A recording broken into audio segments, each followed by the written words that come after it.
اس کی طرف انابت کے ساتھ رجوع کرتے ہوئے اس کو پکارتے ہیں. ثم اذا اذاقهم منه رحمتا، پھر جب وہ ان کو اپنی جانب سے رحمت چکھاتا ہے، بچ جاتے ہیں، رحمت چکھاتا ہے، رحمت کا فیضان ملتا ہے. اذا فریق منہم، تو میں نے آپ کو بتایا تھا کہ تمام مشرکین کا جو ہے وہ صرف شرک توحید الوہیت میں ہی نہیں تھا، بیشتر توحید ربوبیت کا اقرار کرتے تھے اور کئیوں کا شرک اس باب میں بھی تھا. اس لیے فرمایا اذا فریق منہم، تو جب وہ بچ جاتے ہیں اس عذاب سے، اس آزمائش سے، مصیبت سے، اللہ اپنی رحمت سے انہیں نوازتا ہے، تو انہی میں سے ایک گروہ ایسا ہے کہ اپنے رب کے ساتھ پھر شرک کرنے لگتے ہیں. یعنی بیان یہ کہ وہ توحید ربوبیت پر ایمان رکھتے ہیں اور اس موقع پر پکارتے ہیں اللہ کو، اور پھر جو پکارتے ہیں اور بچتے ہیں ان میں سے کچھ لوگ پھر ایسے ہیں، کچھ تو بچے رہتے ہیں بعد ازاں. اگر سارے یہ نہیں مشرک تھے وہ، تو پھر یہ ضرورت کیا تھی کہ ان میں سے بعض جو بعد میں شرک کرتے ہیں؟ یہ بیان چونکہ کفار کا، مشرکین کا بالعموم آ رہا ہے، اس میں کچھ شرک کرنے والے ہیں، کچھ کفر کرنے والے ہیں. چونکہ یہاں مس الناسا کا بیان آ گیا، مشرکین اور کفار کا بالعموم آ رہا ہے، اس لیے یہاں اذا مس الناسا کہا، تو یعنی اس میں مشرکین کی طرف بھی اشارہ ہے، چونکہ وہ ان میں جو شرک کرنے والے ہیں وہ پھر بیان ان کا پچھلے مشرکین کے ساتھ مل گیا. تو ایسے لوگ ہیں، ایسے کفار کہ جو پھنستے ہیں تو اللہ کو پکارتے ہیں پوری انابت اور رجوع کے ساتھ، جب بچ جاتے ہیں تو ان میں سے وہ ہیں ایسے مشرک کہ اس وقت وہ توحید کی طرف آتے ہیں اور بچ جانے کے بعد پھر شرک کرنے لگ جاتے ہیں. آگے لیکفروا بما آتیناہم، تاکہ وہ اس رغبات کا انکار کر دیں انہیں عطا کی گئی. آگے ام انزلنا علیہم سلطانا فیتکلموا بما کانوا بہ یشرکون، کیا ہم نے ان پر کوئی واضح دلیل اتاری ہے کہ وہ اس چیز کے بتانے کے ساتھ بولتی ہے وہ چیز جسے یہ شریک خدا بنا رہے ہیں. بیان پھر اس کا کر دیا. تو اسی طرح آپ اگر مختلف دیکھتے آئیں تو پارہ 14 میں لکھوا دیتا ہوں آپ، سورہ نحل، سورہ نحل پارہ 14 آیت نمبر 53 اور 54.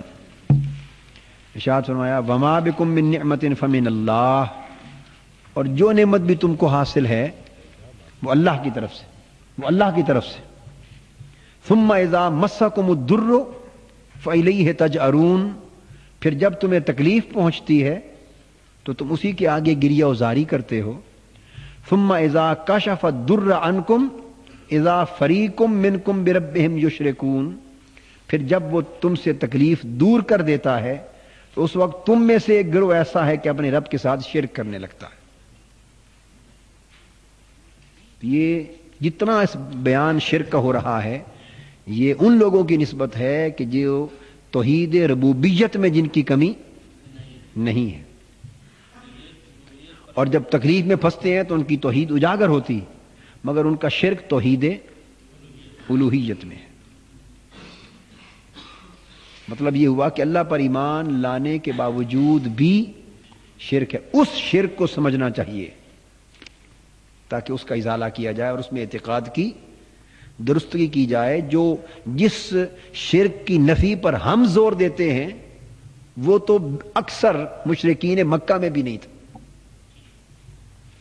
اور جس شرک کی نفی کر کے ہم اکتفا کر لیتے ہیں اور مطمئن ہو جاتے ہیں کہ شرک کی نفی ہو گئی اور توحید پر عقیدہ ہو گیا، جس پر بالعموم ہم خوش ہو جاتے ہیں، اتنی توحید تو مشرکین مکہ کے پاس بھی تھی اور اس قدر نفی شرک ان کے ہاں بھی ثابت تھی. مگر جو اصل خرابی تھی ان کے عقیدہ توحید میں اور جس نے انہیں مشرک بنایا تھا، اس پر توجہ کرنے کی ضرورت ہے کہ اس کی اصلاح کی جائے.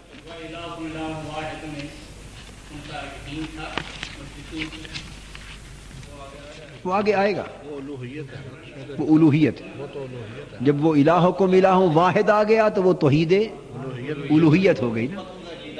وہی تو بتا رہے ہیں، وہ الہ کے مفہوم میں تو یہ الہ، میں نے آپ کو یہ تو بات سمجھائی، یہ پھر وہی مغالطہ آ گیا نا جس کا اصلاح کرنا چاہتا ہوں کہ جب آپ نے پڑھا وَإِلَٰهُكُمْ إِلَٰهٌ وَاحِدٌ تو آپ شاید یہ سمجھے ہوئے ہیں کہ الہکم الہ واحد کا معنی صرف یہ مان لینا ہے کہ اللہ ایک ہے. یہ معنی نہیں ہے. اللہ ایک ہے کہنا، اس کا مفہوم یہ سمجھنا، یہ توحید ربوبیت ہے. اور الہکم الہ واحد کا معنی توحید ربوبیت اور توحید الوہیت دونوں کو شامل ہو تو پھر الہکم الہ واحد کا اعتقاد ہوگا.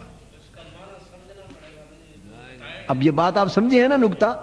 یہی ساری چیز نکتہ کھلا کہ وَإِلَٰهُكُمْ إِلَٰهٌ وَاحِدٌ، ہم تو اللہ کو ایک مانتے ہیں. ہم نے الہ کے مفہوم کو بھی سمجھنے کی کوشش نہیں کی. تو اللہ کو ایک ماننا یہ توحید اثبات تھی، یہ توحید اثبات تھی. اور الہ کے اندر میں نے عرض کیا کہ توحید ربوبیت اور توحید الوہیت دونوں شامل ہیں، اور دونوں درجے کی جو توحیدیں ہیں ان پر اعتقاد رکھ کر ایک ماننا، یہ ہے الہکم الہ واحد کا معنی. تو توحید ربوبیت کے مرتبے میں اللہ کو ایک ماننا، مگر توحید الوہیت کے مرتبے میں